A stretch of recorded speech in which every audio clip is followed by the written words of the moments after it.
You know, I'm really starting to dig this whole shaved sides but long flowy top look. It definitely needs something, and I think I figured out what it needs.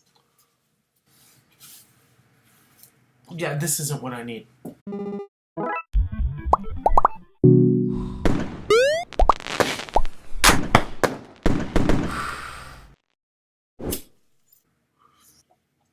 I didn't think that intro through. My hair got all fucked up and I actually had to wear a real hat. My name is Chris, aka The Chubby Nerd. Welcome to another episode of Talkable, the show where I talk about shit that I care about. And that's it. I don't really have a real intro or anything. My intro is always having a new intro because I never ever stick to anything for more than a week. First thing I want to talk about is how much I liked James Mansfield. I am a huge fan of Drag Race, seen every season. Favorites off the top of my head, Violet Chachki. God, I loved season 7. Season 7 was my favorite. I don't really want to get into it. Back when the queens were first announced, I looked into a lot of them, and I stumbled upon James Mansfield's YouTube channel, and I loved it, and I loved him. He is an adorable boy out of drag, and he's a hilarious drag queen. It's like Stepford Wives meets the Three Stooges. Which makes it all the worse that he was first out. Sorry, spoiler alert. James Mansfield was the first one eliminated from Drag Race Season 9. I am sorry for spoiling that for you if you hadn't seen it already. But you had 24 hours. That's enough time to see it. There's like 60,000 torrents for it already. All the gays have already put it on the internet because we love breaking the law. You should have watched it already. To be completely honest, I think that if James Mansfield would have had 2 episodes, let's give him 2 episodes to get his sea legs and adjust to the idea of no longer filming things in his room and instead being in front of 13 other queens and a judging panel, he would have done amazing things. He needed time to get out of his head. That's what he needed. Putting salt on the wound was Wendy Williams fucking up his name, even though I feel like I fucked it up twice. But I'm high and Wendy is professional, so fuck you, Wendy. I hate Wendy Williams. I have no idea why she's even being associated with Drag Race in any way whatsoever. She's a raging homophobe. I want her out of here. I want her gone. Just get rid of her. Fire her. Send her to live in a pit. I don't think we've seen the last of James Mansfield, though. Like, I feel like he'll be... we could hope that he comes back at some point, but... I mean, Cynthia Lee Fontaine came back a season later. Maybe he'll be back next season. The problem with living in a dystopian political time era is you need to find a fine line between staying informed and not scaring yourself. I would like everybody watching this video to think of me as that person who will keep you informed in the bad things happening to Trump. And on that front, Mike Flynn, one of Trump's former advisors, has offered to testify against Trump in return for immunity, which is fantastic news. It's got me beaming. I love that. It's entirely true that no one has taken Mike up on his offer because, admittedly, that's not really the kind of deal you want to make with somebody who might be a criminal. Hey, cop dude, I've got some wicked information for you, but you gotta promise that I have immunity to whatever I tell you. You know what? Sure, go for it. What is it? I totally stabbed a guy behind that dumpster. You should go check it out. Dang it! You got us again. There's no real way to tell where this is gonna go. Maybe nobody will take Mike up on his offer.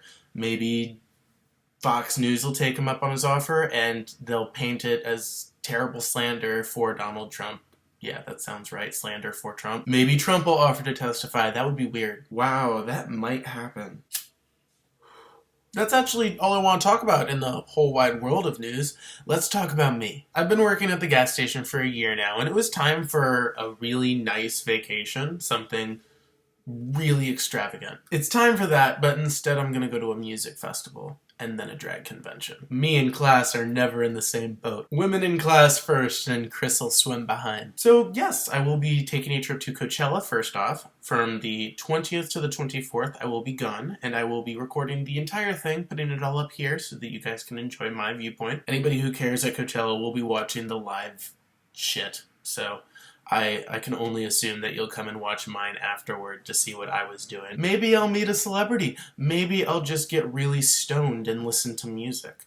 That's probably what's going to happen. And eat really good food, apparently. I've heard stories about the food at Coachella, and I'm ready. And then the weekend after, I will be going to DragCon in LA with a few friends here from Tumblr. And I will also be blogging that entire trip so that you can watch all of that madness if you care. My goals for the DragCon trip are meet Katya, meet Tatiana, fuck James Mansfield. I'm kidding.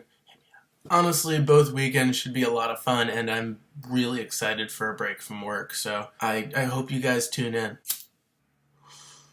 Well, look, it's snowing in Chicago. I do have a question from an anonymous person, and they wanted to ask me what the story behind that bag of pennies was. One of the most famous posts on my blog is a picture of a bag of pennies. It's a very blurry picture. It's not at all a good picture. The reason why it's such a popular post, if you would have clicked on the source and looked, is because there's a story attached to the bag of pennies. Maybe I'll do a video at some other point with a long, detailed story about what happened to me, or you could just read the actual post and get a long, detailed story of what happened to me. Long story short, my boss thought I was trying to sell my coworker drugs, when in reality it was a tiny bag of pennies I found when I was taking out the trash. It's not really a funny story.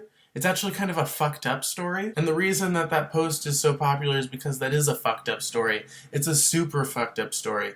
It's a story about how fragile a millennial's income can be. It's about how all adults who are like 35 and older jump to conclusions about millennials and would sooner have them arrested than hear the full story. I kind of do want to make a full video about that, wow. Speaking of videos on this channel, I am halfway through making a very, very gnarly one as we speak. The next video on this channel will be me unboxing what's inside this little brown bag, an unbagging. Coined it, using it. In any case, the point I'm trying to make is I'm throwing myself into a lot more videos on this channel, and I hope you watch them. I'm kind of excited to make the next one, which is saying something because the last non-talkable video on this channel ended with me wearing lipstick. That's just not a sentence I thought I'd be saying.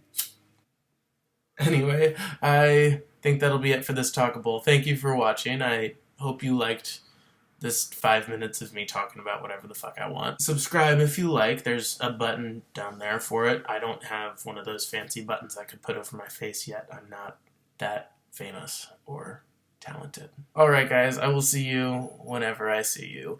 Bye-bye.